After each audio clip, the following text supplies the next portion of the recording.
Good morning students, myself Mohit में प्रकाश। आज हम फिर टीचिंग ऑफ बायोलॉजिकल साइंस पर चर्चा करेंगे। तो अभी तक हमने इसमें पढ़ रहे थे, तो हमारे इसमें 2-3 टॉपिक हो चुके हैं जो हमने पढ़ा था। कल हमने पढ़ा था इसमें निम्न प्राथमिक स्तर पर विज्ञान शिक्षण के उद्देश्य से। उसमें हम कई सारे उद्देश्य पढ़े थे कि उसमें छात्रों को भौतिक, सामाजिक और बायोलॉजिकल पर्यावरण के विकास पर विशेष बल दिया जाना चाहिए।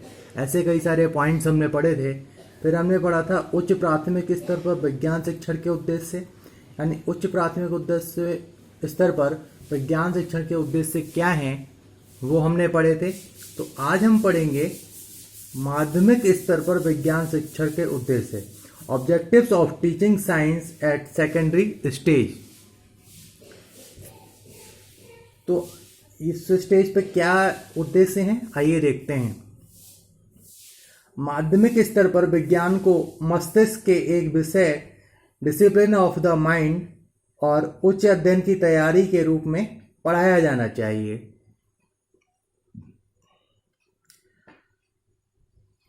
जब हम उच्च अध्ययन की तैयारी के रूप में पढ़ाएंगे तो बच्चे के जो माइंड का, दिमाग का विकास है वो और अच्छे से होगा। निम्न माध्यमिक स्तर, लोअर सेकेंडरी स्टेज पर भौतिक विज्ञान, फिजिक्स, रसायन विज्ञान, केमिस्ट्री, जीव विज्ञान, बायोलॉजी और भूविज्ञान, अर्थ साइंस को अनिवार्य विषयों के रूप में पढ़ाया जाना चाहिए।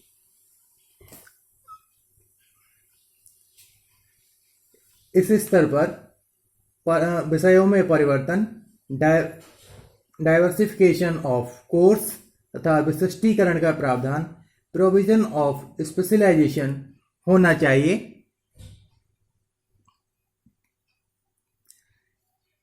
क्योंकि विषयों में परिवर्तन इसलिए होना चाहिए क्योंकि कुछ विषय में छात्रों को कठिनाई आती है, इसलिए विषयों में परिवर्तन आवश्यक है। पिछली कक्षाओं से अधिक गहन, डीप तथा सूक्ष्म, माइक्रो ज्ञान का मतलब नॉलेज प्रदान करना, जो पिछली कक्षाओं से अधिक सूक्ष्म और अधिक गहन और सूक्ष्म ज्ञान प्राप्त करना। बच्चों में प्रयोग संबंधी कुशलता विकसित करना। बच्चों में क्या है कि जब तक वो प्रयोग नहीं कर सकते, तब तक उनकी एक्सपेरिमेंट नहीं कर पाएंगे, तब तक उनकी नॉलेज नहीं जागृत होगी। तो इसलिए उनको एक्सपेरिमेंट संबंधी स्किल्स भी उनमें डेवलप करनी है। बच्चों में अन्वेषणात्मक, ह्यूरिस्टिक, रचनात्मक, कंस्ट्रक्टिव, सृजनात्मक, क्रिएटिव और अवलोकन, ऑब्जर्वेशन जैसी शक्तियों को विकसित करने के अवसर प्रदान करना। छात्रों में विज्ञान के उपयोगों, एप्लीकेशंस एवं योगदान, कॉन्ट्रीब्यूशंस को समझने की योग्यता विकसित करना। क्योंकि बिना इसकी योग्यता विकसित किए हुए वो प्रयोगों को नहीं कर सकते और उनके उपयोग नहीं कर सकते आसानी से, और उनका योगदान उनको समझ में नहीं आता है। इसलिए उनको समझने की योग्यता विकसित करना। अगला है हमारा उच्च माध्यमिक स्तर पर विज्ञान शिक्षण के उद्देश्य, objectives of science teaching at higher secondary stage. तो इस स्तर पर जीव विज्ञान की शिक्षा की अनिवार्यता न रखकर ऐच्छिक स्तर की छूट शिक्षा आयोग ने रखी है। यानी उसमें क्या है, एक ही स्ट्रीम की एजुकेशन को ना रखकर, कंपलसरी ना करके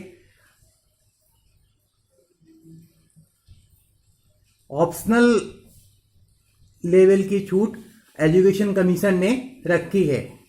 यद्यपि केंद्रीय विद्यालयों में विज्ञान वर्ग के छात्रों को कक्षा 11 एवं 12 में गणित एवं जीव विज्ञान, भौतिक विज्ञान एवं रसायन विज्ञान साथ साथ पढ़ने की व्यवस्था है। उच्च माध्यमिक स्तर पर सभी विषयों की शिक्षा एक विशेष शिक्षा के स्वरूप में होती है, अर्थात जीव विज्ञान माध्यमिक स्तर पर एक विशेष शिक्षा है। इस समय छात्र की उम्र भी लगभग 15 से 18 वर्ष के बीच होती है, जिससे उसमें बहुत सारी शक्तियों का विकास होता है। और इस विशेष शिक्षा में निम्नलिखित उद्देश्य हैं। कौन कौन से उद्देश्य हैं, आइए देखते हैं। तो पहला उद्देश्य है हमारा उच्च माध्यमिक स्तर पर विज्ञान की शिक्षा अनिवार्य कंपलसरी ना होकर ऐच्छिक विषय यानी ऑप्शनल विषय के रूप में दी जानी चाहिए। तो हायर सेकेंडरी लेवल पर जो साइंस की एजुकेशन है वो कंपलसरी नहीं होनी चाहिए, उस पर बच्चे पर बोझ नहीं डालना चाहिए, जो उसका मन है उसे पढ़ने देना चाहिए। फिर अगला है विज्ञान के ज्ञान को विशिष्टीकरण में कुशलता अर्जित करना, यानी साइंस का जो ज्ञान है उसमें स्पेशलाइजेशन में कुशलता अर्जित करना। अगला, विज्ञान के द्वारा छात्रों को किसी विशेष व्यवसाय, वोकेशन अथवा उससे संबंधित पाठ्यक्रम के अध्ययन के लिए प्रिपेयर करना, जिससे वो किसी भी अन्य वोकेशनल व्यवसाय को भी आसानी से कर सकता है और अपनी जीविका चला सकता है। अगला है नवीन वैज्ञानिक धारणाओं, एजम्पशंस एवं विचारों से अवगत कराना। जो नवीन वैज्ञानिक धारणाएं हैं, ठीक है, उस और उनके विचारों से अवगत कराना। जैसे मान लीजिए कोई प्रयोग हम करते हैं तो उसकी धारणाएं कैसी होंगी और उसके जो विचार होगा वो कैसा होगा। जब से उसके बारे में छात्र अवगत नहीं होगा तो छात्र को बहुत सारी कठिनाई आएंगी। अगला है छात्रों द्वारा चुने गए विज्ञान के विषय विशेष का स्वतंत्र रूप से अध्ययन करने हेतु प्रेरित करना। तो इसमें छात्रों को किसी भी दबाव में ना रखकर उसे अपनी इच्छा से पढ़ाई करनी चाहिए और उसे पढ़ने के लिए प्रेरित करना चाहिए। अगला है नवीनतम वैज्ञानिक खोजों को समझने और स्वयं ऐसा कुछ कर सकने के लिए प्रेरित करना एवं अवसर प्रदान करना। तो नवीनतम वैज्ञानिक खोजों को समझने के लिए उसे काफ़ी सारी पत्रिकाओं को पढ़ना और पुस्तकों को पढ़ना एवं स्वयं ऐसा कुछ कर सकने के लिए प्रेरित करना, जिससे वो नई से नई खोज कर सके और उसे इस खोज करने के लिए अवसर प्रदान करना आवश्यक है। अगला है छात्रों को जीव विज्ञान अध्ययन द्वारा किसी ऐसे विशेष व्यवसाय पर उससे संबंधित पाठ्यक्रम के लिए इस तरह से तैयार करना कि ताकि वह स्वयं के साथ साथ अन्यों को भी उनकी योग्यता समतानुकूल रोजगार के अवसर दे सकें। यानी छात्रों को इस प्रकार से शिक्षित करना चाहिए कि वो दूसरे व्यवसाय को साथ साथ लेकर अपना रोजगार चला सकें और अपनी जीविका चला सकें। अगला है विज्ञान से संबंधित संदर्भ ग्रंथों, रेफरेंस बुकों और विज्ञान की पत्रिकाओं, साइंस ऑफ मैगजीन्स आदि का अध्ययन करने के लिए प्रेरित करना। इससे जो बुक्स में जो जितनी भी भ्रांतियां होती हैं उन सब के बारे में वो भ्रांतियों को दूर करना, वो इसी साइंस मैगजीन्स और रेफरेंस बुक्स से दूर हो सकती हैं, इसलिए उनका अध्ययन करने के लिए प्रेरित करना। आज के लिए इतना ही।